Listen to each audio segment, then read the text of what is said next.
Well, ladies and gentlemen, we are back. We've got a few people already viewing us. Touched late, but Brett Coffey joins me. Firstly, Brett, thank you very much for joining me on time. No, thank you, Paul. It's a pleasure so far. And Nick Hooper, thank you for saving me and getting it all wrong. That's my job here. So let's have fun over the next hour or so. I was impressed with that. I was actually thinking he's about to shelve me and get me into in a bit of trouble. Right, how this always works, no different to any of the other things we do on Campbell's Comments. We can take comments. We'll be seeing plenty of people going in there. We're not necessarily going to do a preview, if you like, of all the Vicbreds and the likes coming up. We are going to highlight some of the unique stats we've got. But effectively, gentlemen, we're here to promote the breeders, if you like. The breeding scene is about to start, and it's such a great time. You must really look forward to this time of year, Brett. One, get you out of the depths of the cold where you might live to sunny Echuca, but also it must be such a great time of year for you guys. Yeah, it is. I'll be honest, the first couple of weeks are not my favourite, but once you get in the swing of things, it gets good. And we've only got one foal on the deck so far, so once you get a few more foals on the deck and that starts happening, it's always an enjoyable time. Yeah, it is, and there's plenty of foal photos starting to get up. There's a few people. I just saw one actually of Durham Park. I think they were pretty happy there. So there are quite a few foals getting around, which is always exciting. Yeah, for sure. Yeah, you always get Burwood's foals. They've got about 30 or something by now, but they are, Queensland's a bit warmer than here. So, but no, it's always great to see the foals. It's always, it's one of the best parts of the job. No, and they do an awesome job, the Dennings. Nick Hooper, welcome to you, my friend. Different hat for you, or no hat at all. Actually, you didn't get the dress code. You had to have a hat on, but no hat for you. No hat for you tonight. Once again, it's sitting up behind you, and you refuse to part with it. Is it this? Yeah. That's it. That's it. That's becoming again. We're disappointing fans. It's sitting up behind you, and I'm not wearing it. I'm sure Brett could send me that GIF. I might be able to work out some way of actually putting it up there. But you're no longer the head of the president of the harness breeders, but you're still quite active. One in the breeding, but also in the intricacies, I suppose, of the industry.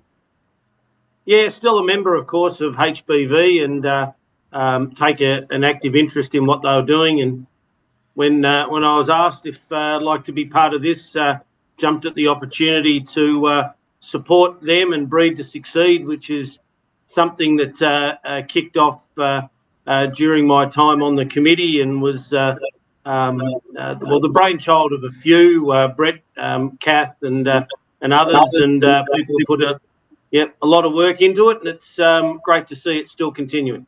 Yep, and we've got plenty of people watching, and as I said, please fire a question in at any time. We can go backwards to some of the questions, so we'll do that if we have to, if we're talking about certain parts of it, and we will be able to go back and tick off on those things as we go.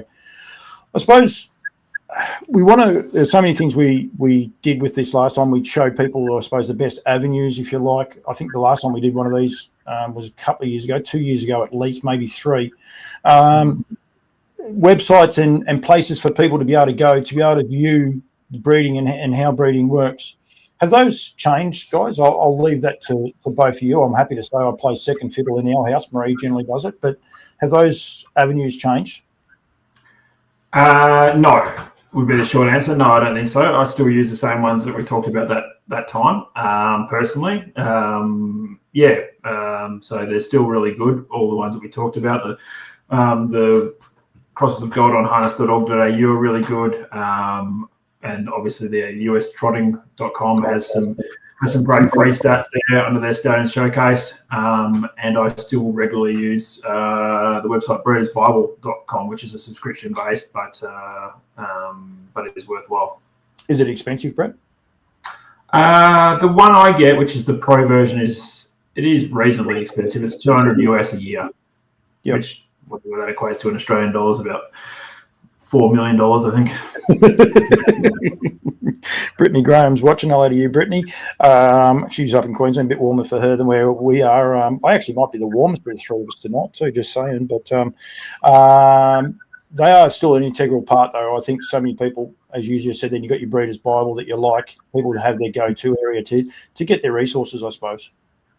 Yeah, for sure. And there are some good stuff, free stuff out there, so you don't have to pay. It's as I said, that Stallion Show. If you want US stats, that Stallion Showcase on ustrotting.com is really good. And most of those, most of our stallions that they come down from the States, so you can access those stats for their US progeny, which is not always the same as Australia or New Zealand, obviously, but gives you a bit of a guide, especially for the younger ones that haven't got as much progeny down here. Yeah, and I think nowadays too, with the amount of stallions that are coming in, it's cool. Nick, you were recently in Europe, and that you have a soft spot for the trotters. Is there a couple that you may have come across that help you potentially with a little bit more with these European trotters? Well, the short answer is no, but there is a lot of info. The only problem is you need Google Translate with half of it to be able to get it to work.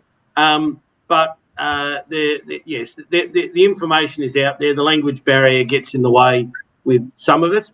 But look, Brett's mentioned a few excellent sources. The other ones that and we looked at a couple of years ago, the sire reports that are available on harness.org.au. They have similar info to the crosses or the gold crosses report, which is a neat summary, but the size progeny summary and the information beyond that allows you that manual review, and it's you can get some really good intricate information. And I think they're the ones we need to go with. Do you enjoy the translate? Do you try to find the trotters and the ones that do work? Like our Brett's giggling there, but do you enjoy that side of it? Well, it's always rather amusing, and half the time I wonder whether what's being translated is accurate or not. But my schoolboy French gets me around, so that's all good as long as I'm having a look on the French stuff. Adam Finlay says here that allbreedpedigree.com is a great site for matching your broodmare through line breeding, $50 US a year. .g, good evening to you. I must have missed Dot's comments there as well. A regular contributor with the Harness Breeders Victoria. And All Breed Pedigree is an excellent website, even if only for looking up the pedigree of a horse that might have won in the States or in Europe, and really easy, simple but easy website to have a good look at pedigrees, well presented. It's a great little website.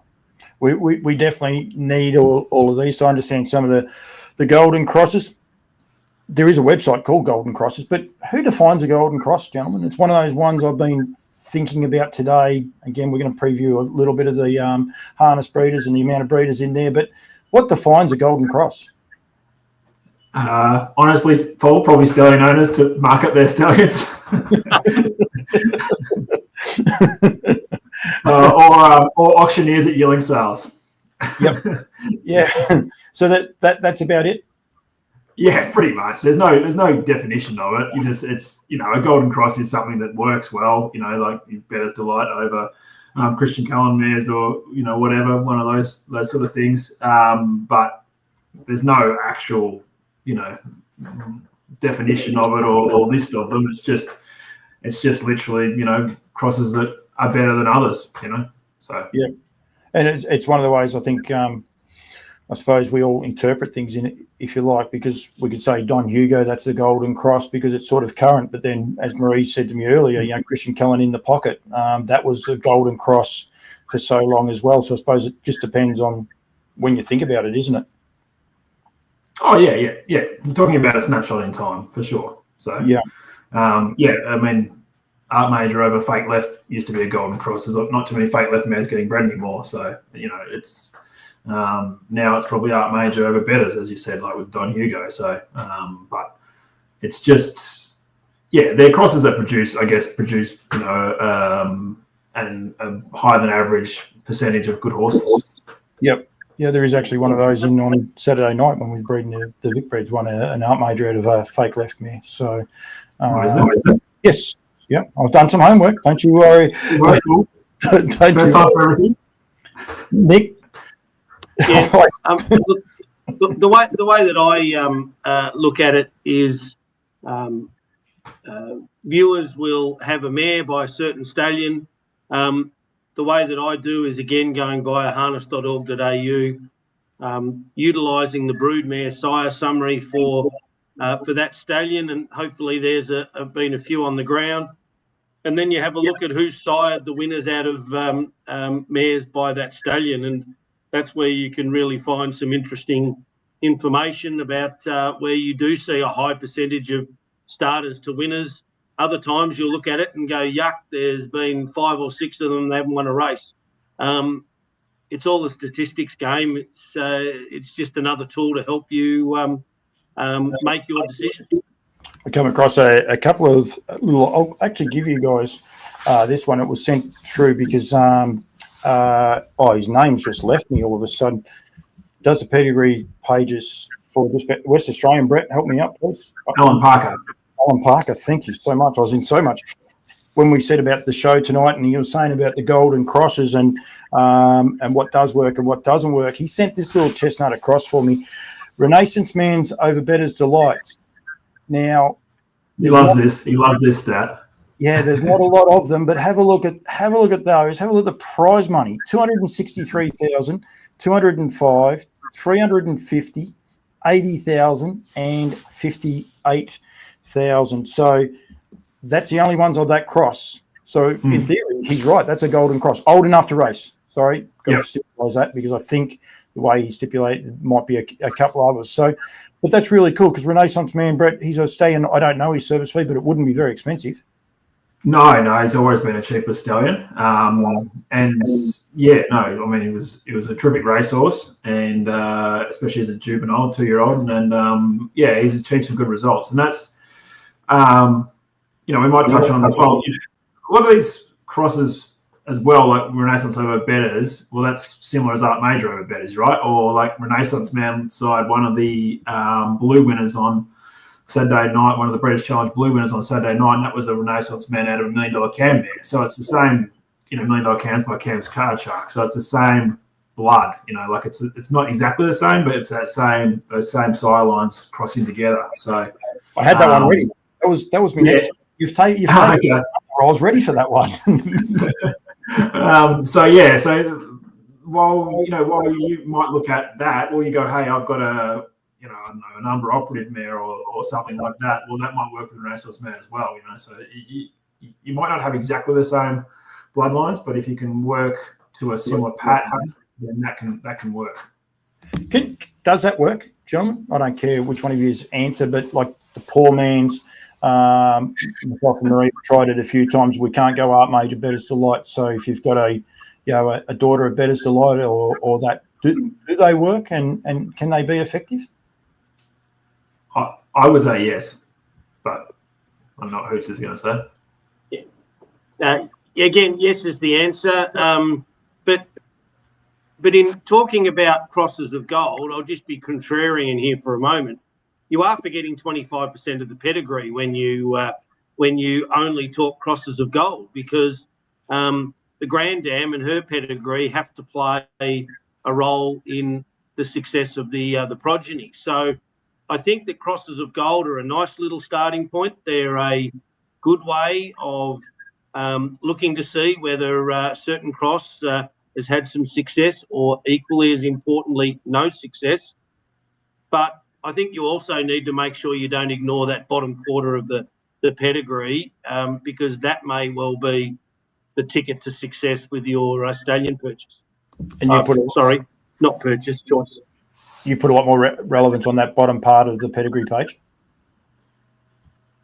I do. I mean, I love looking at crosses of gold, no doubt about it. I use it as a tool to help me to narrow down my choices. But when I do that, and this is just me, everyone's slightly different, I do have a look at a few examples in the pedigrees of where that cross has been successful to see if I can see any trends in that bottom 25%. See whether there's a commonality there that may be coming up, so that you can look a little deeper and see what might be influencing some of those good results. Do you have some? Oh, sorry, Brett. Sorry. I'll just jump in there. So while we're talking about crosses of gold, I think as well it's important to note each person's what they place importance on. So like I know with myself and Hoops, we probably disagree slightly on this point, that Hoops is always places probably a stronger emphasis on winners to foals or starters, winners to starters. And if you can get a good horse to the track, or you can get a horse to the track and it wins, and that's more important. Where I probably place a bit more importance on average earnings per foal or $100,000 winners per foal. I sort of look at it as I want to hit a home run a bit instead of running getting singles and that sort of thing. So a bit different probably in that respect. Hopes' cricket career is a little bit different. He likes to hit sixes and fours, where when he's breeding horses, he just likes the singles and the twos, to get the runs ticking over. That's probably Brett, you're right. And but with that, I do agree with you that if I do see a good strike rate of starters to winners, and I am only seeing ones and twos in that right-hand column, and I'm not seeing any depth to that, then I won't personally call that a cross of gold. It's for the reasons that you're espousing. You do want to see some depth in the success. It's not just about winning that shit carters handicap at Upper Kambukta West. You want to win the shit carters cup as well. So, do you if you look at a mare that say had 6 winners, one maybe like 4 have won one race, 2 have won one.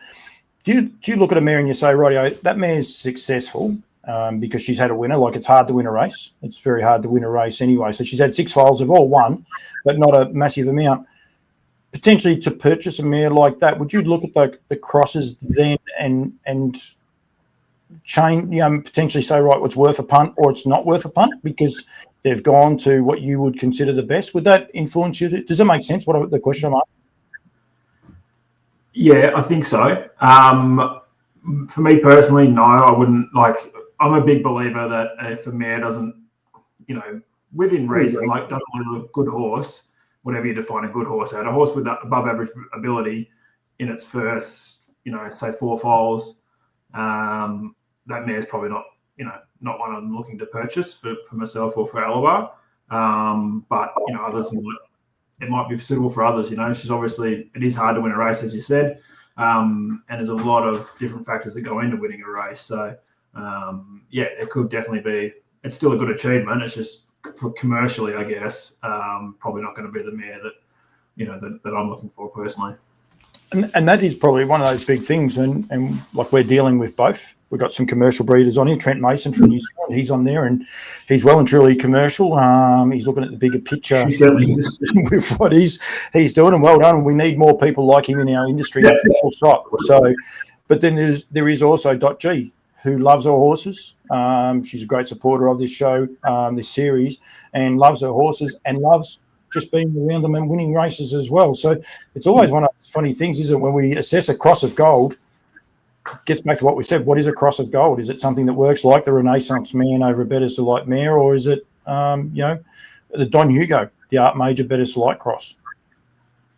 And I think with that, what a cross of gold will be, as you're saying, different things for different people.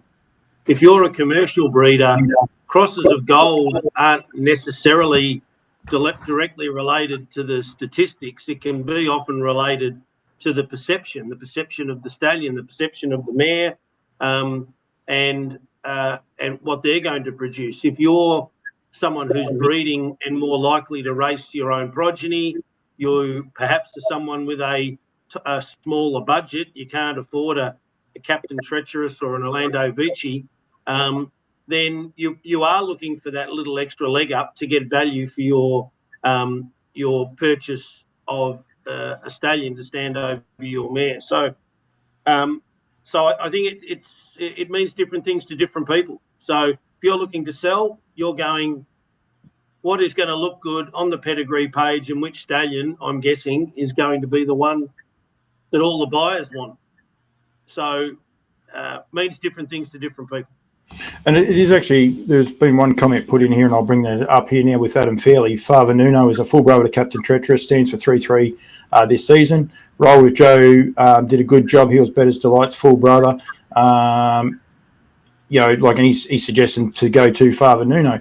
But my thoughts on that, we're not here for shameless plugs or anything like that. I actually did a thing for Jake the other day, but that wasn't what it was meant for. It's more, so here is a full brother. So when you look at, Nick, your top and bottom lines, things along those lines, it's very, very comparable. But, like if you're a commercial breeder, do you go to a stallion that's going to be standing for, that price and standing alongside of his full brother? Like there's got to be so many, I suppose, variables as to which way you go about it in a way. Yeah.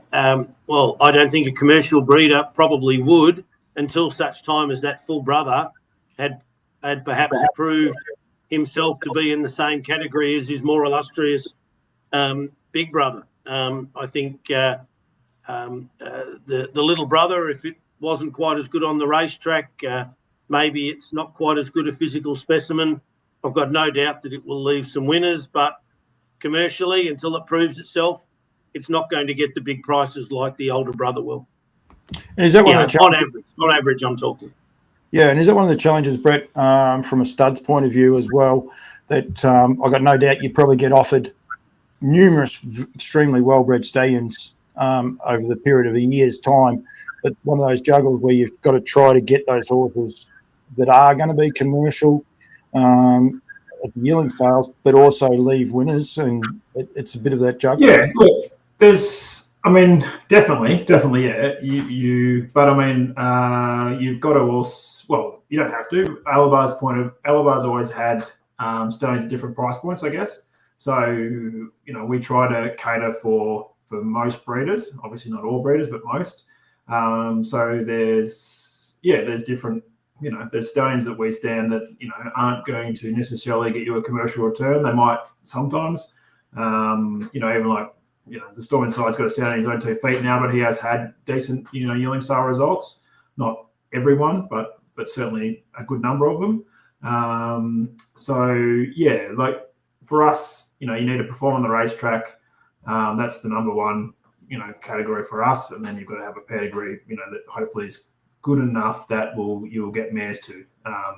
But we certainly, obviously, we don't just stand, $10,000 stallions. It's never been what we've been about. So it's about trying to provide stallions for different needs.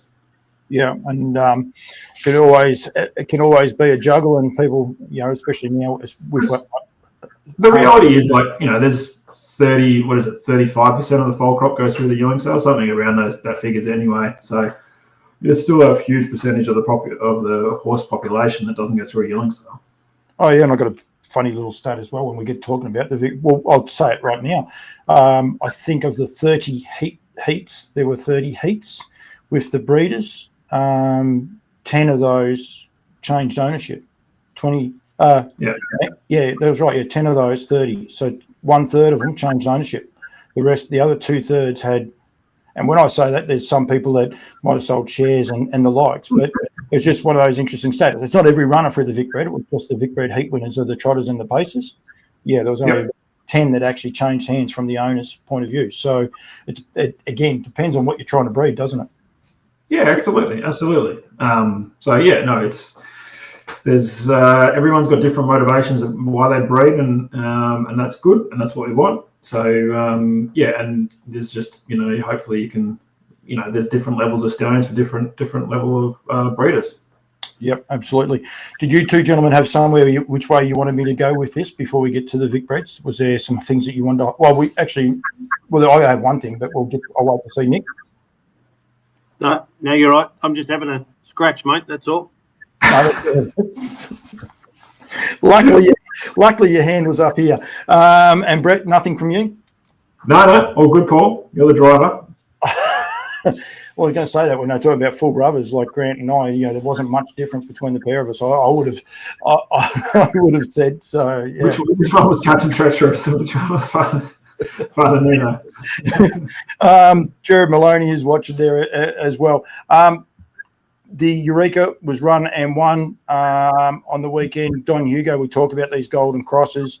One, he looked a beautiful horse, and he has got the breeding to back him up there and now. He also has a really nice price purse next to his name as well. No, he does. He is not he's not one of those big art majors. He's just a medium, neat size horse, which is probably typical of that family. And yeah, got a lot of class about him for sure. Lovely, looked a lovely. Sorry, Nick, you're right. Oh, yeah. Sorry, I was just going to say the interesting thing about the Eureka, and this is sort of maybe going off slightly on a tangent, but still with a breeding focus.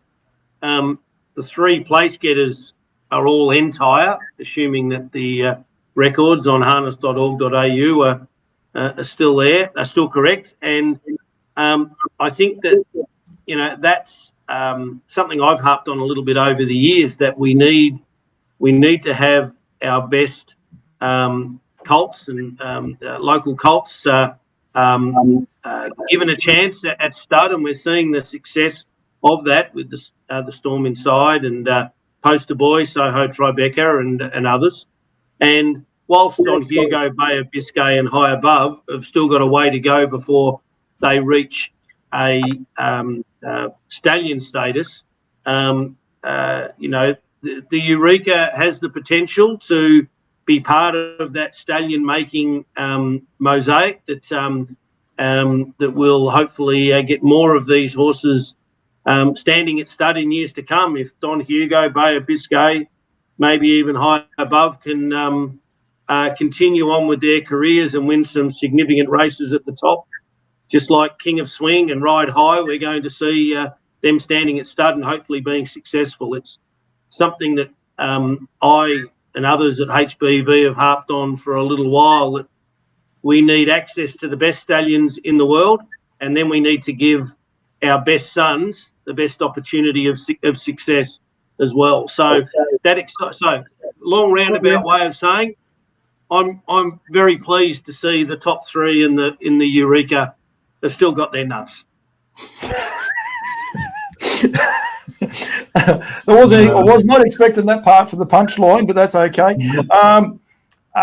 It is a massive, I would imagine HRA would have been wrapped because that's what they were after. They wouldn't have been dirty on Inside for winning, but when you put a race up as being a stallion making race and the mare wins it that first year, it can throw that little bit of a curve. But probably the three best horses on the night, got the chockies, and like Nick rightly says, 2 of those can run up again next week, next week, all going well, which is exciting. Only one of them, Paul. Oh, High Above's a 3. Yeah. There's only one 3-year-old in the race. And this is where we asked Brett the very pointed question, given that Alabar bred Bay of Biscay and keeps a share in him, but just to get inside the Alabar mindset, whilst Bay of Biscay's still got a way to go before he would be considered a stallion prospect, you must have been thrilled with that second, because it's another step along that path that if he can continue as he's going, that one day he might be on your roster. Is that a fair assertion? Yeah, for sure. Yeah, number one, everyone just loves that horse. He's just such a cool horse. So it's just, for me, every time he races, it's just a little bit more about making sure he comes back safely. I don't know. I just love that horse. Everyone that has anything to do with him just loves him. I know Emma Clayton, nicknamed the Golden Child down there. So they, just because, saw him. So, so that's the main thing. But yes, to your more commercial point, I guess, I think it's important for him to be, to have a really good 3-year-old year. That's in my opinion, where stallions are sort of made as 3-year-olds. I think I could be wrong, but if you're framing a market for Australian 3-year-old colt of the year, right at this point in time, he'd be, favourite. It doesn't mean he's going to definitely get it. He needs to finish the season off, in a Vic Derby. Go well there, but, he's, and he's run, I think, as well. There was a lot of doubt about 3-year-olds going into the race. I think that sort of made people sit up and stand and take notice of him a bit more. His sectionals were incredible. Look, it was very pleasing from that point of view, and it just means that he's one step closer to getting that 3-year-old of the year title, which will be vitally important if he wants to be a stallion. Yeah, and he's got an excellent pedigree. He's got a stallion's pedigree. There are plenty of horses that have stallions' pedigrees and are nowhere near good enough. But Don Hugo, I mean, apart from being Art Major out of Bettor's Delight, great grandams Aaron Brockovich and Advanced Deborah's the fourth dam. So you're talking pedigrees of depth here that that if they can continue on their racing career, they're not going to be lacking for what's on the pedigree page. We're not talking genetic flukes here. We're talking genetic blue bloods delivering on what their pedigree page says. Yeah, and High Above's a brother to future leading Stallion Right High as well, Hoop. So, who stands him, Brett? I don't know. Someone. I'll have to look that up. Look up in the Stallion Guide. I do have the Stallion Guide. We've got to make sure we mention that too. The hard copies are out, so we've got to make sure we do mention that. Well, in a roundabout way, you must be so buoyed. You said there before, Brett, about the Lost Storm, Poster Boy as well. The job that these horses are doing. You mean the Storm Inside, Paul? No, I meant Poster Boy and the Storm Inside. I was actually taking this away from the Alabar point of view. No, you said the Lost Storm. You said the Lost Storm. Oh, did I? I thought I said Poster Boy. All right, well, the Storm Inside and Poster Boy. I can get myself. No, absolutely, Paul. Like it's we might touch on that later, but half the field of the 2-year-old boys in Vicbred are by locally bred stallions, whether that be Poster Boy, Storm Inside, Soho Lanakai, and Soho Tribeca. Is that the other one? Might be Tribeca, Tribeca, Poster Boy, Storm Inside, Lanakai is that, and then two others. So that's pretty bloody good because the crop of 2-year-old colts is incredibly strong this year, like really, really strong. It's it's the strongest it's been for quite a while for 2-year-olds, I think, anyway. So that's an incredible achievement. And the way that they've progressed, if you like, and changed with the great word that hasn't been used this year that I've heard anyway, this colonial stallions, it refers to a heavy-legged, hard-headed carriaged horse. All of a sudden, these are Vicbred stallions. These are what so many people have been trying to achieve for so long. Yeah, for sure. And Highlight Reel's favourite, so could easily win it. Yep. I wasn't sure who was favourite, but yep. No, it's a great favourite at the moment, anyway. So yeah, and there'll be plenty more to talk about there going forward. Rightio, the Vicbreds.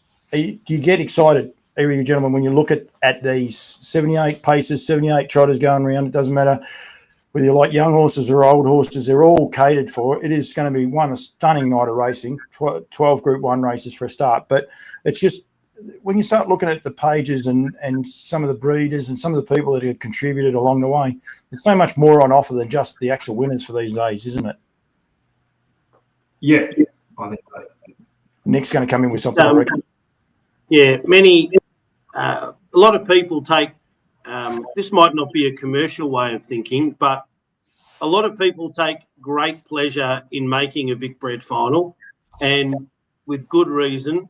Ultimately, most will only walk away with a small portion of the prize money, but the breeding journey and as you picked up, for many of these people, the breeders are racing them, and the journey that they've gone on and the self-satisfaction that they will quietly feel as their horse goes around in the final is a great sense of achievement. So I say well done to everybody. We all know how hard it is to get the mare in foal, to get the foal on the ground, to get it to the races, to get it to win, but then to make a final like this, it's a hell of a journey for many. And I wish everyone, all the best on Saturday night. You know, it's a feeling that I get if I ever get a runner in a final, and I've got nothing this year, but it's something that I think we all aim to do. I can actually back that one up because we chased home Kiang Sahara the other night at Geelong with a little trotter. He's only had 2 starts. It was a third start. And to be honest, when they hit the line, I'm like, well, that's okay. We don't have to take on those guys again in a Group 1. And then I suppose when cold hard reality kicks in, it's like, man, I wish we were going into a Group 1. We know we can't beat Kiang Sahara and, you know, Violet Stanford as well. There's some nice, and probably a couple others. But at the end of the day, you know, we're going to Ararat on a Sunday night instead of Melton in a Group 1 on a Saturday night. Like, so it's sort of, you know, and a little horse we bred didn't cost us a lot of money. So there is that feel-good feeling as well. And I think, well done. I think every person that's qualified a horse needs to be very satisfied with what they've been able to achieve. Absolutely. I love it. I love it. There's nothing better than having a horse in a Group 1 race. Like, it's, I never understand people that don't want to do it and want to get into the silver or the bronze or, you know, say, oh, it's not bad. I hate it. I'd much rather run last in a Group 1 final than win a silver.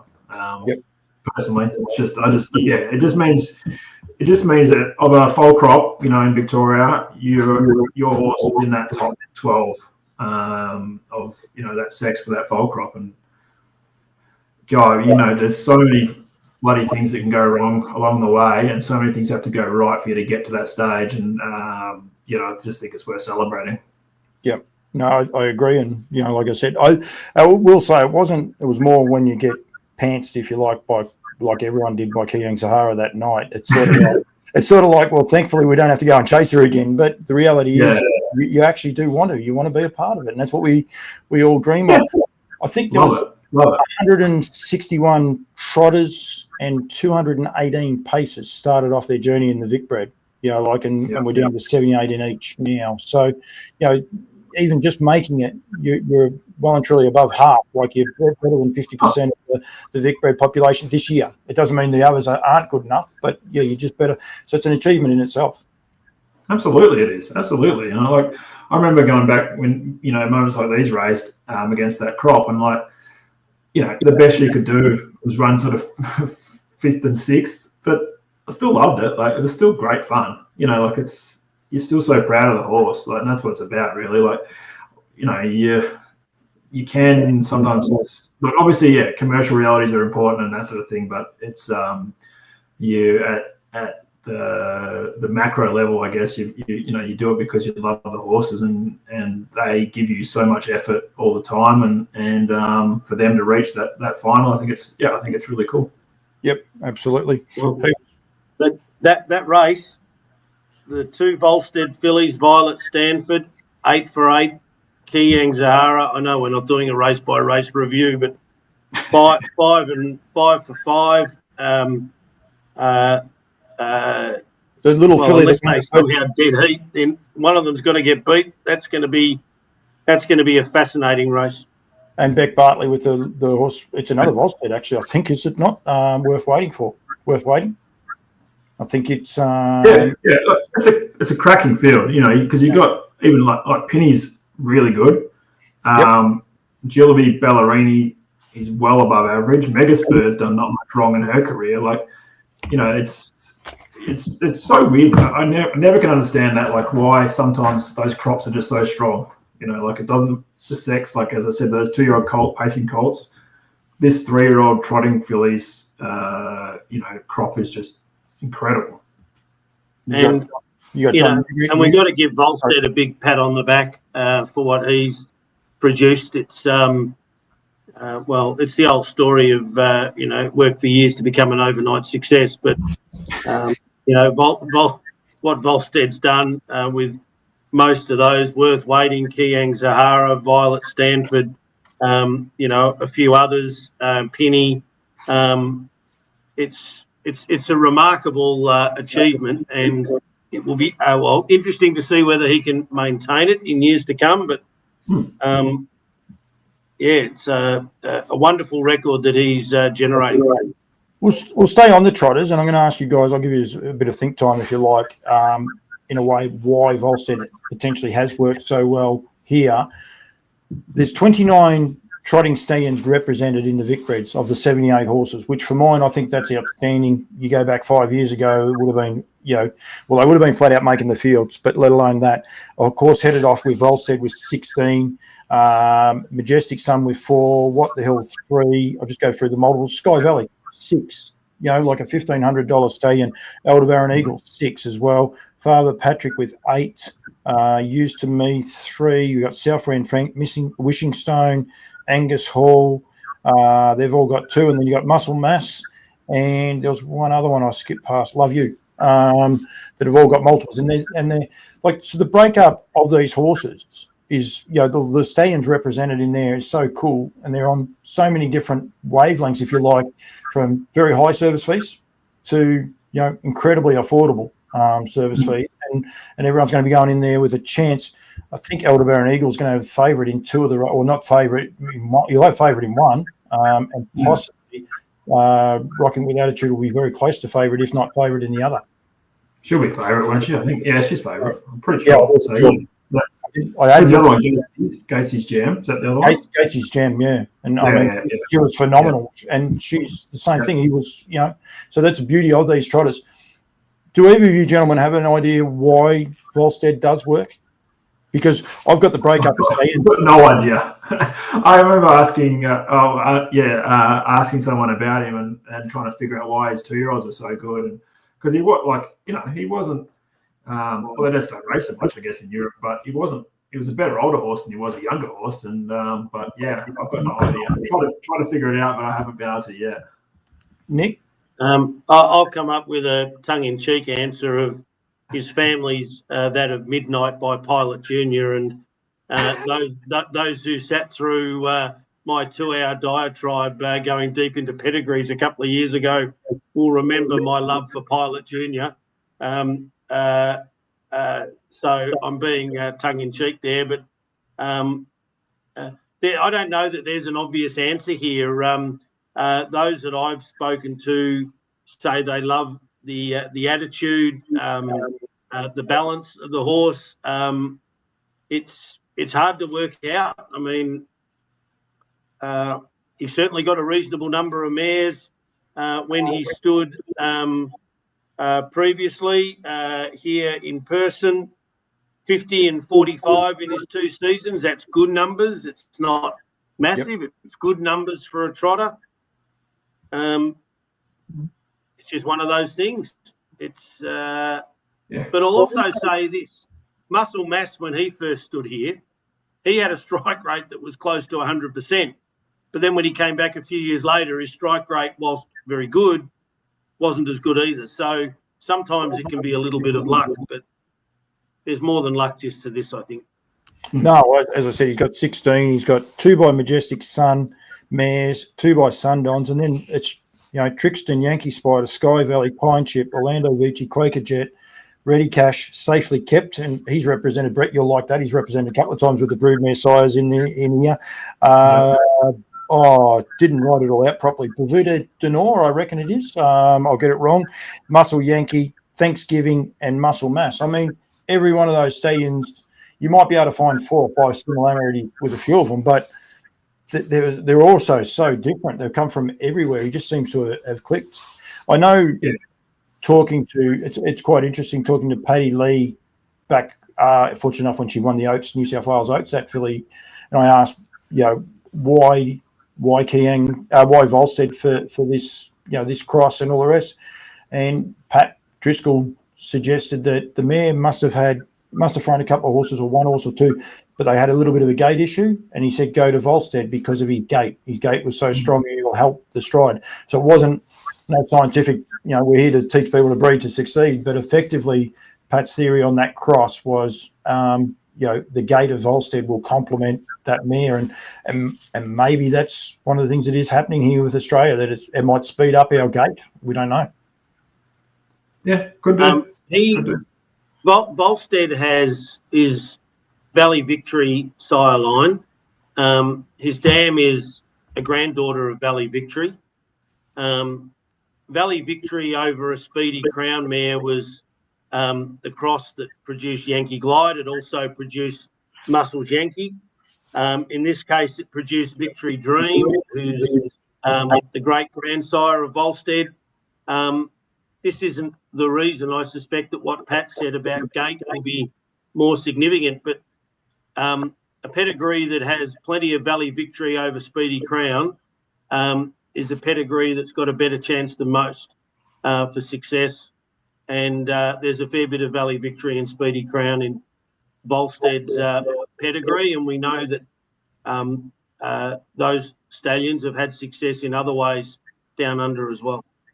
It's quite interesting because Adam Fairley just put this one in here. The most dominant pedigree lines in US trotting is Garland, Lobel, Kenny Angus, Amore Angus, and Valley Victory. He has all three of those crosses over our mares. So almost backing up what you're saying there, Nick.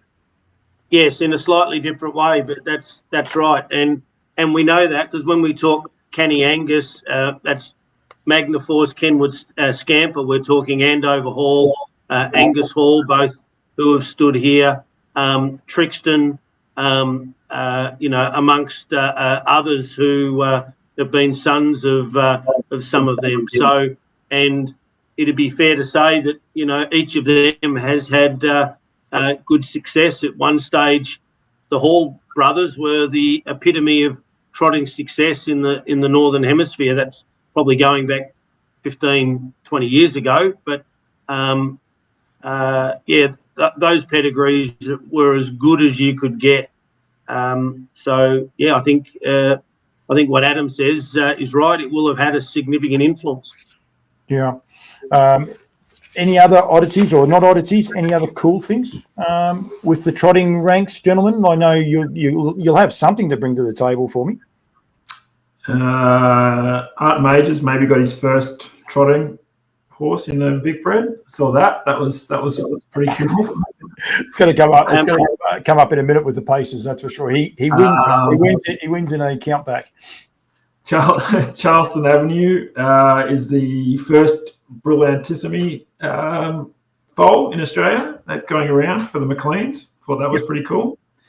And I guess the other part for me was seeing some of these, we were talking about blood and trotters and stuff like that, but then you see some of these trotters out of pacing mares and you can chuck golden crosses out the window with that sort of stuff. I don't know how you do that correctly, but, you look at Rocking with Attitude, you look at Susan is her name, and Violet Stanford, like they're all out of, pacing bred mares to some degree, and a couple of them out of, pacing families that probably aren't really that crash hot either, certainly not commercial families anyway.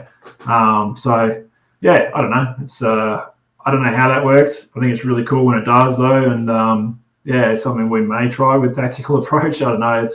It's very cool, but it's also I don't know. It seems risky, but who knows? It works sometimes. Some of those trotters have got wicked speed. So, sorry, Nick.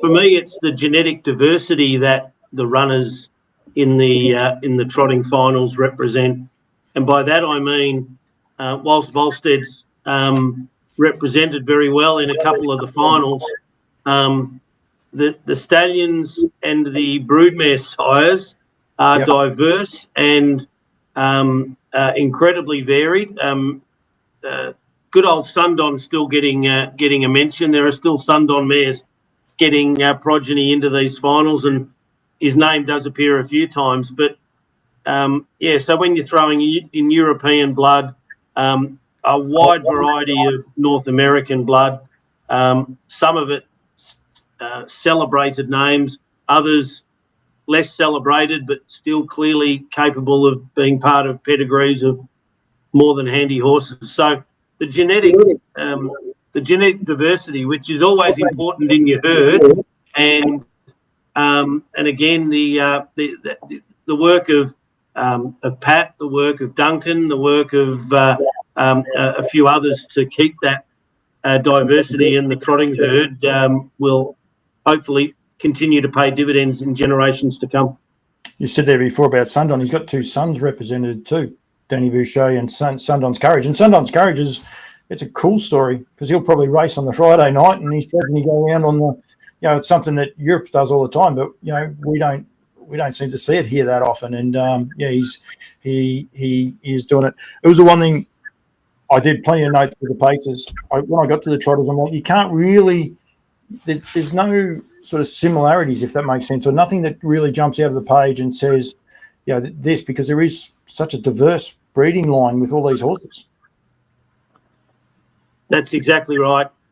You just can look through each of the races, and with perhaps the exception of that 3-year-old fillies race and one or two others where Volstead appears as the sire of so many, in most of the other races, there's hardly a duplication on the on either the sire or the dam sire. It's well, I think it's healthy. Of course, it spits in the face of our crosses of gold because when you've got such variety, you may as well put the stallion guide up on a wall and throw a dart at it and say, right, that's who I'm going to this year. It's you've got to admire, Pat and Duncan, who just invest in the trotters. Although I did see a little anomaly, we might bring that up at the end of the day for Duncan, but they get to know these European horses because it is a lot easier to understand, Bettor's Delight over Art Major over Bettor's Delight. But when you start throwing Bouverie de Noors and those in there, you're in all sorts of trouble. Yeah. I don't know how you, I don't know how you figure that stuff out. Like, because some of the blood, like it's honestly really exciting. Some of the stuff, especially say what Pat's doing with a lot. He's brought in a lot of horses from Europe, a lot of different bloodlines from Europe, and Duncan has done it as well. But when you start looking at that, it might be the first time it's been done in the world down here. Like, it's exciting, but I don't know how you figure it out because they just don't. In France, they have a closed stud book, so they don't do a lot of that stuff. But now we're accessing their blood through the stallions and Pat through some of his mares. Putting American stallions over them. It's highly unique. Pat, of course, bred Third Eye, horse of Matty Gaff's that went around in Geelong. I don't think it's made the finals. And it was from memory, it was a Bettor's Delight. No, it was out of a Bettor's Delight mare. I forget what it was actually by. But then he also put a Ready Cash over a pacing mare. And unfortunately, he hit the jackpot. He got a pacer. That was the idea, though, right? I don't know. It was, wasn't it? I think it was, yeah. I thought Mr. Dubois wanted to do that. Put a Ready Cash, to a pacing mare to he wanted to see what it would do, what he would do as a pacer. It was a real genetic experiment. So to see what would happen. So I'll be interested to get their take on the result. Well, she ended up being an okay enough horse. I just can't think of her name. She went over with the Duns in New Zealand and raced over there and won quite a few races in the end. I think she had a soft spot for the grass from memory. She must have had feet or something. She really relished in the grass tracks. Yeah. Sounds of Cash, or was that a different one? That's a different one. Yeah. Anyway, I know the one. Yeah. So. Now you've got me. It is Cash. Definitely had Cash in it. It is Sounds of Cash. It's something like that anyway. Someone will be able to tell. Someone will be able to get in there. Before we get too far off the trotters, Adam Fairley, this might help. You might be able to help me with this one. Nick Sugar instead, $606,000. Got a 4x4 at a Gale and Hanover. Oh, sorry, Gale and Lobel, sorry. And now Empire City with 189. It's a 4x4 at a Gale and Lobel and Valley Victory. So again, that's another one of those crosses that does work. And Empire City is by Volstead, I'm pretty sure. Am I right? Adam invests a fair bit of time and effort into those crosses. He's as knowledgeable on the topic as anyone, and I think it's fair to say that he is a big believer in those crosses in third and fourth generations, and has a fairly large statistical database. He might be, if he was willing to, an interesting person to have on a future Breed to Succeed episode discussing that if he was he was willing to, because he'll certainly give a different perspective that will make people sit up and take notice. And it's not just the trotters; he's right into it with the pacers too. And we'll get onto those paces very, very shortly. But I think that's one of the things we're trying to achieve here tonight, is stimulate, one, the breeders, get people involved. We want people to become a member of the Harness Breeders Victoria, but also highlight some of these. Yeah, she is a Volstead Empire City. I was pretty sure she was out of Empire's Liberty City. So, she's another one of those crosses that works. She's a New Zealand team. Paul, it was Sounds of Cash. She was the mare, and I just looked it up as well. She was the mare also that Pat bred last year to Better's Wish. Her first foal. She's in for Better's Wish now. So it's one of the mares that Better's Wish got in foal last year is a Ready Cash pacer. So who the hell knows? For some reason, I'm going to try and reset this bloody computer. This computer stopped working, the one for the screen. I should have been able to get that actually up and highlight it. If I can get it to restart and work, I will do that. That's cool. So he's doubled down with a Ready Cash to go to a Better's Delight. And of course, Better's Delight do trot. He's got plenty of trotters out there. So I don't know. Has he got a trotter in this weekend, Brett? On Vicbred, I don't think so. No, I don't think he has either. The more I've gone through that, so no, he doesn't. A lot of his trotters appear to be in New South Wales, and I don't know why the hell that was, but that was the case. So, what happened? A lot of Better's Delights trotters were in New South Wales for some reason. I don't know why. Yeah, ever since Menangle's come about, I've noticed that too. They seem to enjoy that longer straight, and away they go. Nick, before we get off the trotters, is there anything else you wanted to highlight there? No, look, I think we've covered it. It was the diversity of representation amongst the trotting heats, and it's not too dissimilar on the pacing side. There's some pretty good diversity there as well. Yeah, well, I actually made this tile. Where did I put that? I should put this one up here. So with the 78, obviously in both lots of the heats, 23 stallions represented with the paces, and of course.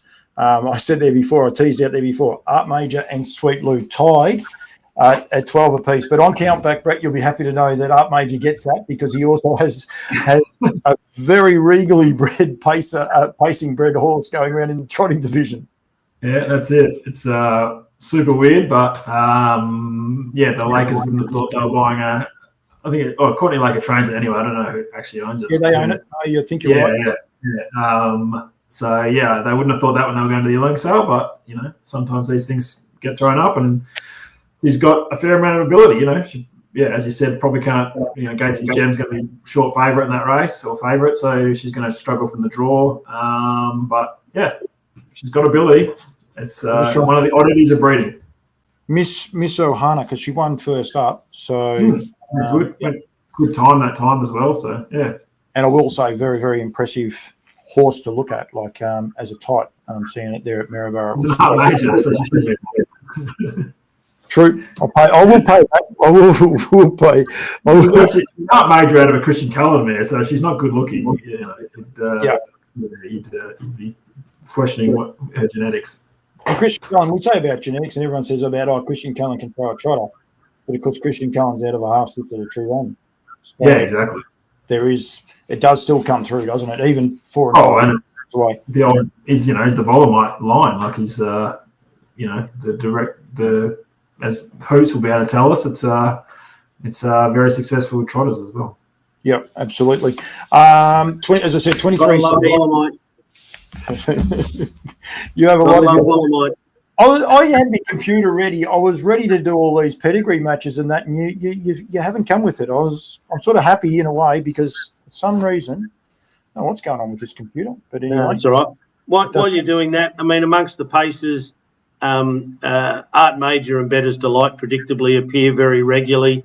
I think Art Major, Brett, did you count 13 broodmare sire credits? That's right. Better's Delight has got plenty. No great surprise there. I'm just going to argue against what we were, again, talking about crosses of gold. There's, again, as you'd expect, there's Sweet Lou over a Better's Delight mare. It's all cross of gold. Well, it's a bit like saying Art Major over Mac 3. Curiously, whenever you get stallions that stand at the same stud, you are always going to get an over-representation of the daughters of one being sired by the next generation of stallions and studs. And that's not a criticism. It's just a statement of obvious fact. And so sometimes it's a numbers game that gets the crosses of gold as much as anything else. So that has to be taken into account, and that goes back decades. I remember years ago looking at the crosses of the best horses in America from decades ago, and go, oh gee, look how many were one by the other, and then you find out they both stood at Hanover Shoe Farm, and you thought, all right, well, no wonder that worked, because the farm kept many mares by one and then bred them to the next stallion. So, Brett, I don't know whether you want to challenge my thinking there. No, that's where it's important to look at the percentages. Like it's, you're going to get a lot of, you will sometimes just get through weighted numbers. You'll get a lot of good horses, but that's where you got to look at the percentages and see exactly what those percentages tell you. And if they're above average, then that's, then that means while it's got the numbers, the weighted numbers, it also means that it's working, on a good percentage basis as well. Well, therefore, I'll ask a question of you. If you're Woodlands with a lot of Bettor's Delight mares, or if you're Alabar with a good number of major mares, when you are trying to choose your Sweet Lou or your Always Be Mickey or that next generation of stallion, does part of your thinking, and probably not the major part, but is part of your thinking, how will this stallion match with the broodmare band that we've got at home? Yeah, for sure. Yep. Yeah, partly, but maybe not for our broodmare band, or but more for the broodmare band that you're targeting with the mares. Like our number of we will breed a lot to our stallions, but it's still only it's a small percentage of what they will serve in totality, or hopefully it is anyway.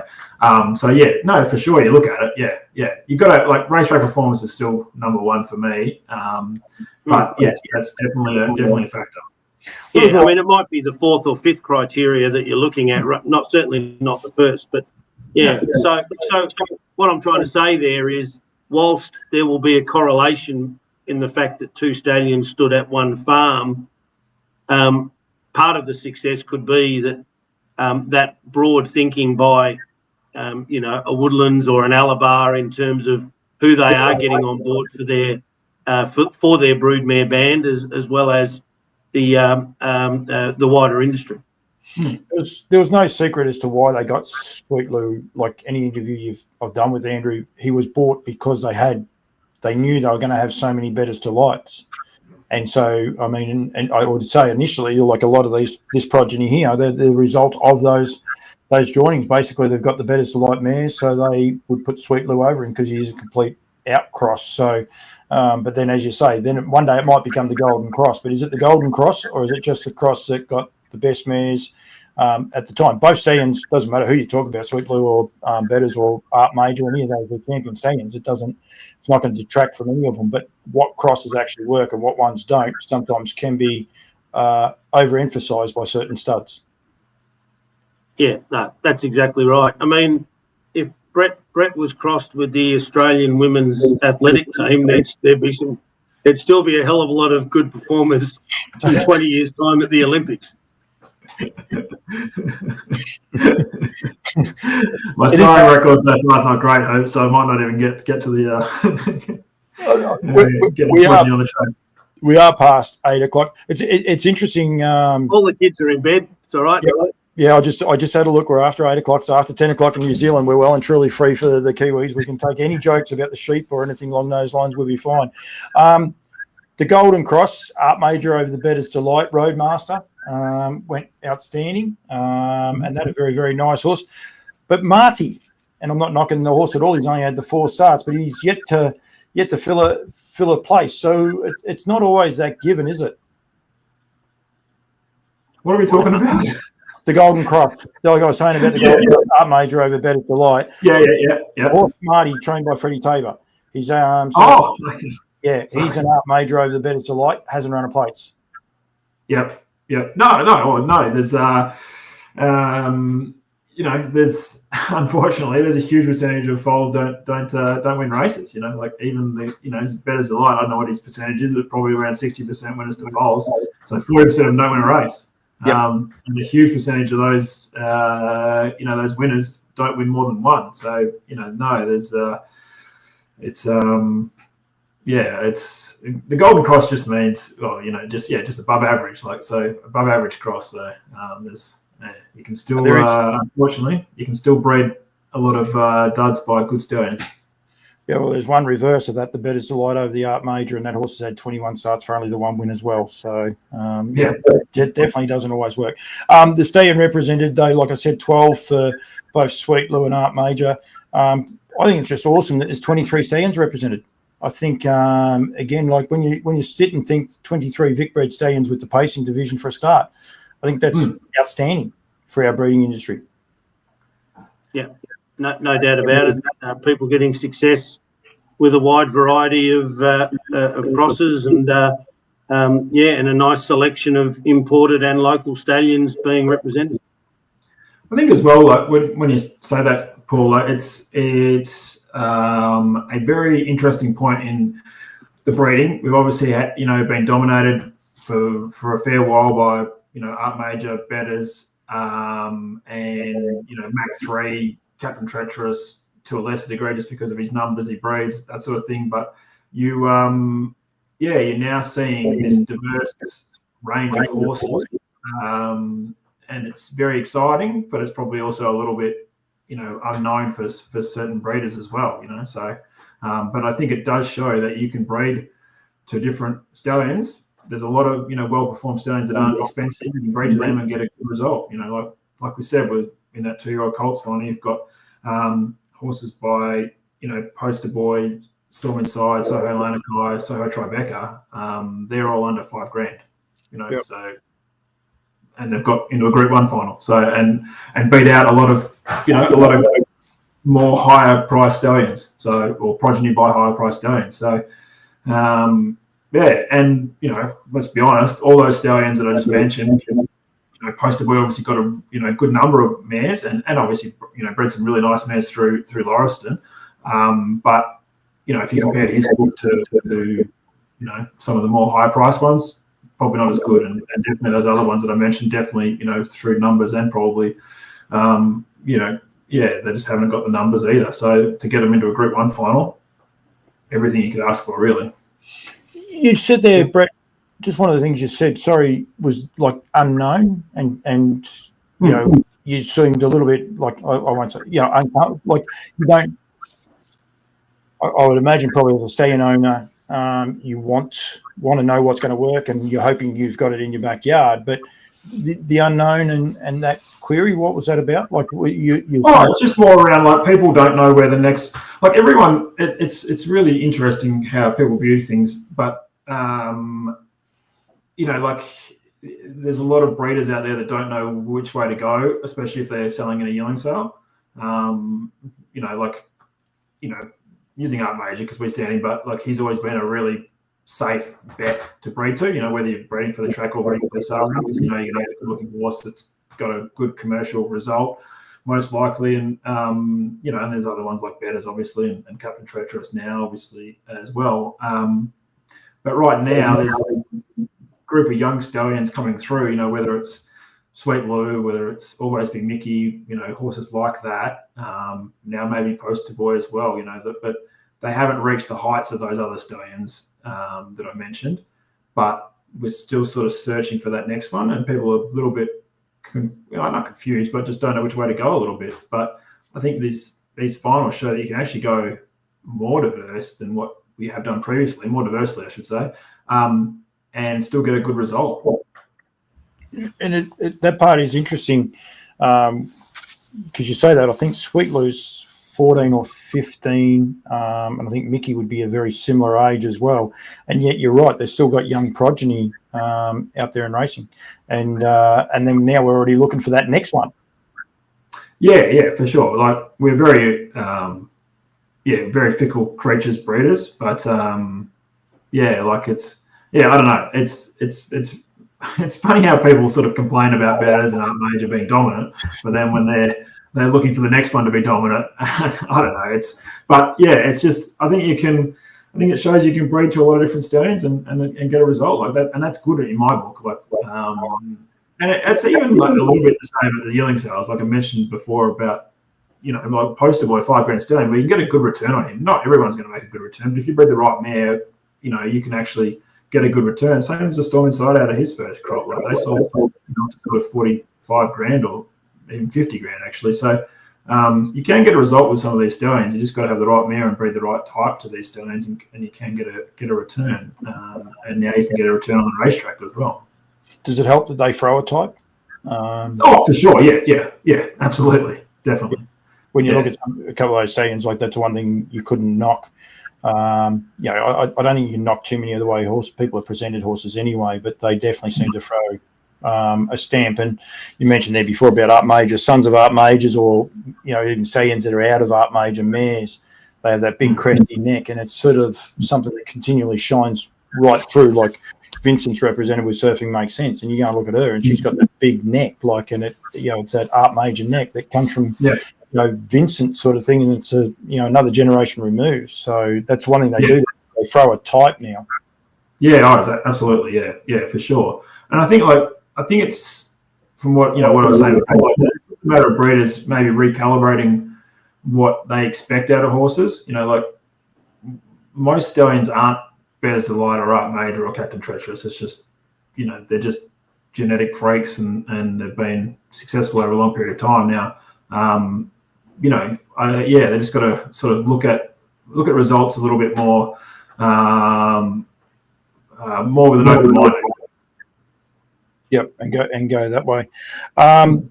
The representative of the stallions, Betters Delight's got 7, 12 for Sweet Lou. Pet Rock has got 1. I will run through all of these because I think there's some really cool stories here. 12 for Art Major, but of course he also has a trotter. So he's technically got 13 in the finals. Rock and Roll Heaven with 2. Captain Treacherous with 7. Betting Line, a horse that, much maligned for whatever reason's got 4. American Ideal's got 6. Mickey's got 5. Sports Rider with 2. Another stallion that, unfortunately people just at some stage went off them. They shouldn't have. Seaside, down by the Seaside with 2. Tribeca with 4, Poster Boy with 3, Storm Inside 2, Soho Lanakai's got 1, Captain Moore, unfortunate name, but other than that, shocking name, Paul. He's I've still got to interview Mickey from time to time, so I've got to be a bit nice. But, you don't have to be nice about Collingwood, Paul. Stay Hungry with 1. Auckland Reactor with 1, and I believe that's in the 2-year-old. There's these real cute, cool little things that come up. Bling It On, He's Watching, $1 Million Cam, Rock and Roll Dance, Vincent I mentioned just there before, and Huntsville as well, all with 1 in them. There's so much diversity there with these stallions represented, and that's without the mares again. Yeah, no, it's great to see. I think yes, we're in a period of I'll call it transition. And it's going to be interesting to see what the next few years hold, even though Captain Treacherous has been a sensational sire with some wonderful progeny. It's not like there are 25 of them in these finals either. So he might get a couple of winners. It'll be interesting to see where the winners come from. It was actually interesting doing this little chart, and it's only handwritten. I've got to go that way to do it. But you started off, and basically, I can tell you the barrier draws. There was a Betters Delight drew 1, Sweet Louis Troop. You get to Captain T, and I think I put 4 little lines down straight away, and I was like, "Oh, hello! I know he's gonna be the Volstead of the paces, if you like." But it was just in that first race that there was 4 of those horses. So it is. I think, which is odd. I think the paces are so unique this year with the Vicbreds because they are from everywhere, and again studs represented. Soho Tribeca. He probably hasn't had a stack of winners, but he's got some great representation, and these horses all go terrific. It's he could come out with one of them winning the race quite conceivably. Yeah, for sure. Absolutely. Rightio. Anything else from you, gentlemen? I think quite a few of the races are going to be reasonable betting races. I'm just having a quick flick through, and at the moment, there's only later in the program there are a few odds-on favourites, but in the first 8 races, a lot of the races are very even or somewhat even betting propositions. There's a number of winning chances. The last 4 races have got the shorties,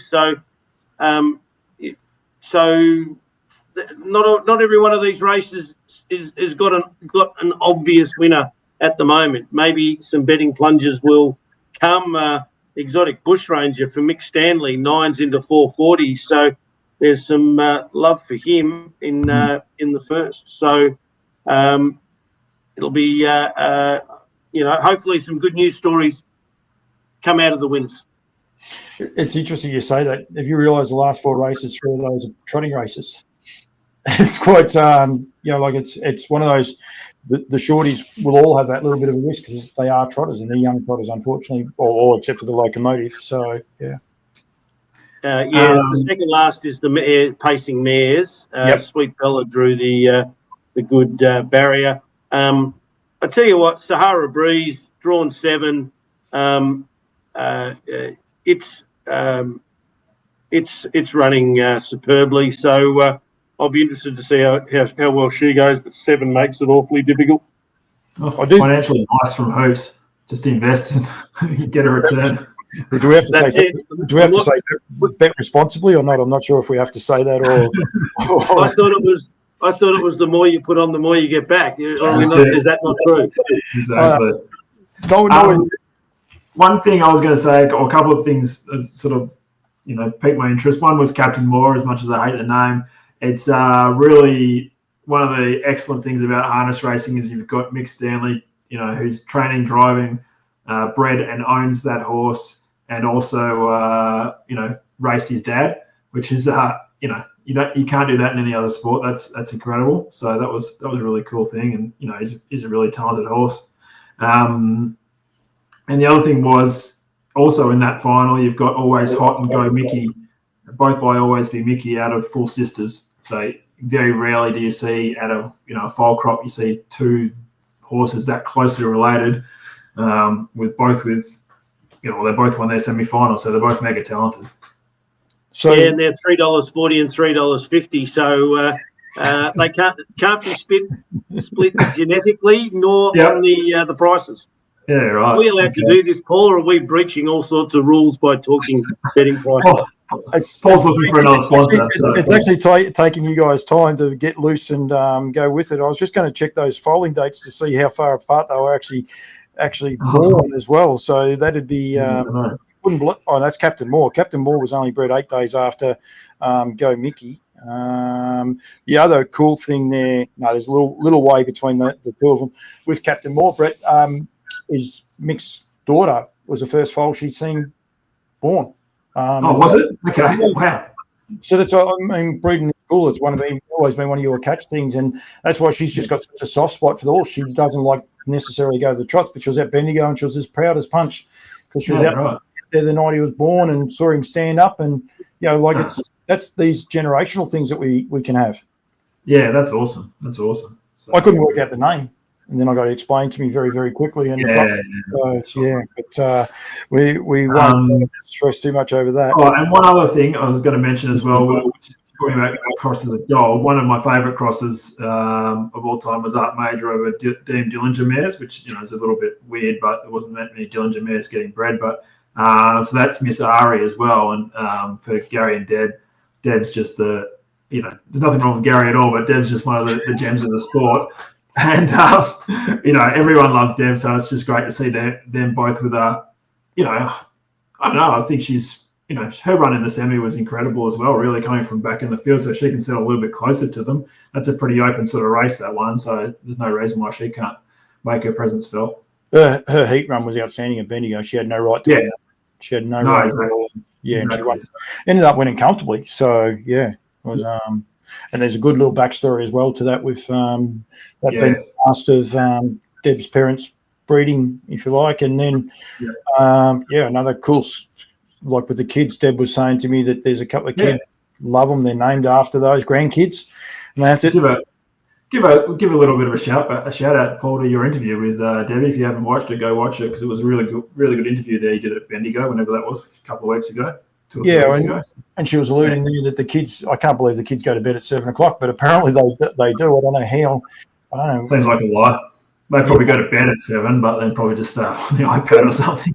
They were allowed to sit up and actually watch the horse, which was even just as cool. It did race at 7:30. It wasn't like it was breaking all sorts of news, but it was still a good story. And I think they're the things we've got to celebrate, especially in the industry. There's no secrets at the minute. There's a lot of people disillusioned in that with the sport, but you need to be positive and so many great stories in this, in these breeding races.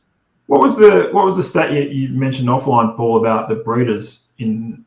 Did you have that stat handy when you talked about the innate breeders in the heats or the heat winners? So I believe that there was 30 heats. Just say it as factual. Okay, 30 heats, and 10 of those, I've actually got it underneath. I've got a mountain of paper here in front of me. 10 horses changed hands, and that's out of the puppets and the trotters. So of the initial heat winners, there wasn't many heat winners that doubled up, was there? Like in terms of breeding. Sorry, those. Yeah, hang on. I've got to stamp. They were underneath here. So we had 52 trotters go around at Maryborough and 109 trotters go around at Geelong, which I think that part in itself was outstanding. 5 heats, 4 different stallions represented. This is at Maryborough only, sorry. And 4 separate breeders. The only double up, I know this one for a fact, was Pat Driscoll at Maryborough. He bred 2 of those horses, both by Volstead from memory. And then at Geelong, with 11 heats, 6 separate stallions were represented, and 9 different breeders. And again, it was Yabby Farms was the only double up there. So effectively, the Locomotive, Valtino, and I'm not sure the other one, Pat bred. Anyway, so he had he had 3 of them. But then anyway, so again, 9 separate breeders represented with the trotters. And you think, well, that's all it'd be. But then you go to the paces. At Bendigo, there was 86 horses go around, 8 heats, 6 separate stallions represented, and 8 different breeders on that occasion. So every heat was bred by a different breeder. Kilmore, 8 heats, 7 different breeders and 5 different stallions. And then in Melton on the Friday night with the older horses, there was 6 heats, 5 separate stallions, and 6 different breeders. So a lot of breeders got, a bit of a bite of the cherry, if you like, going forward. It was Bruce Edwards. It was Bruce Edwards at Kilmore too, Brett, when we were talking about it. One of those, he was the one that doubled up there. So again, it's not. Bruce does an awesome job, but he's not necessarily one of the massive big breeders as far as numbers go. He's got more of a boutique farm. So, a lot of people getting as they say, a lick of the ice cream, if you like. Yeah, for sure. And that diversity, signifies a healthy industry. So it's great to see that many people, achieving great results in Vicbred. I think it's a really good sign for the industry.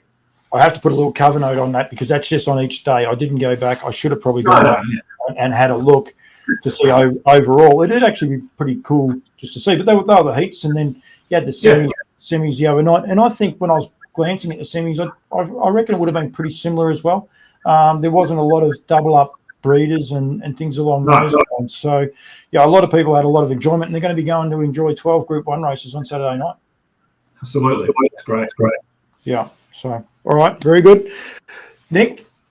Look, just a shout out to a friend of both Brett and I, Matt Whittle, stable boy for Amy Tubbs, with Prohibited Grace in the 2-year-old filly trot. Of course, if we cast our mind back to April, Matt came screaming down the outside and won the Nutrien final, and after having picked out this filly at the sales, trained by his father Graham, Matt in the sulky, and so best of luck to Matt on Saturday night. You compliment, or you said there before about some of the interviews, Brett. If anyone can find it, that was a while ago. That's one of the more random ones I did. I can tell you that because Mum didn't want to be interviewed, but she was given a lot of advice off camera. I can tell you that. It was a good one. It was a good interview, that one. I remember that. Yeah. Well, and I think and the joy those people had that night. I think that's the things we probably sell short a little bit. Yeah, for sure. Yeah, having first start that night, and like given no chance in the betting or very little chance in the betting, and tremendous to see. Tremendous. You better be careful, Brett. We've got the CEO of Alabar watching, and also your trainer is watching as well. So that's Alex Ashwood. Not hopefully Alex was okay after that fall the other day too, actually. Yeah, exactly. So on a personal note, if we can just everyone just say a prayer for Exalted and just to get her around safely without galloping, that'll be in the score up. That'll be good. So just do that. Thank you. Isn't that one of the fun things about this sport when you watch a horse? I watched her and you think, oh, she's just a lovely trotter, and then you interview Greg and gee, she must be a fair handful for him. I think he likes the horse, but he dislikes her. But he dislikes her as well. They do love her, but I think Greg had to go do yoga or get a massage once after driving her because, she. Well, he kept tripping over his fingers after he drove her because his arms were twice as long, and So she has caused some issues over her journey, both that. Andy and without wishing to jinx her, Brett, she certainly has become far better than she was 3 or 4 months ago. But she's got some ability, the mare, hasn't she? Yeah, she does for sure. But she also cost a false start 2 starts ago. So I thought that was part of the tactics, wasn't it? yeah, that's right. Scratch, I even said that. That's not even true. Even the boss has put a little. Actually, I can show you. I can show you exactly what he did. Oh no, it doesn't quite work. But there, the prayer. Yeah, he's doing the prayers as well, which apparently is not actually. That is actually not what it's actually meant. It's 2 hands going together. It's meant. Here we go. Emoji talk with Paul Campbell. Just what the audience should enter for. I have a daughter. The catalog. You going to give us a rundown on any others, Paul? I can, if you like. The Australian Standard Red Stallion Guide is out, and the hard copies are here. And I believe they're in the mail. Should be in the mail for most studs that get them. And if you don't have them, contact Desiree at the website that's going down the bottom there. All the W's, hbv.org.au. The / the membership is $55 to become a member of Harness Breeders as well, and have a lot of fun and going forward. Gentlemen, thank you. Nick, I appreciate you taking the time out. I think you had a business, away on business. I really appreciate you giving us the time. And Brett, I'm sure it's nice and warm. Looks like Cripps is really splashed out in the motel as well. I was looking. You look at How the many date. people have been killed in that motel, Hoops?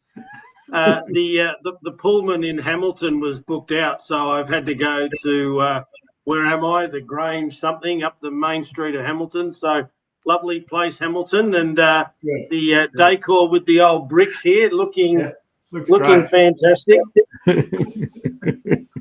It's all good. I've been waiting for some random. Don't worry about that, and it has eventually happened. It's been one of the more enjoyable things. So. Something just happened in my Facebook feed, but we're still streaming, so I don't know what happened then. But anyway, that's all good. Gentlemen, thank you. Really do appreciate you taking the time just to talk breeding and get the message out there.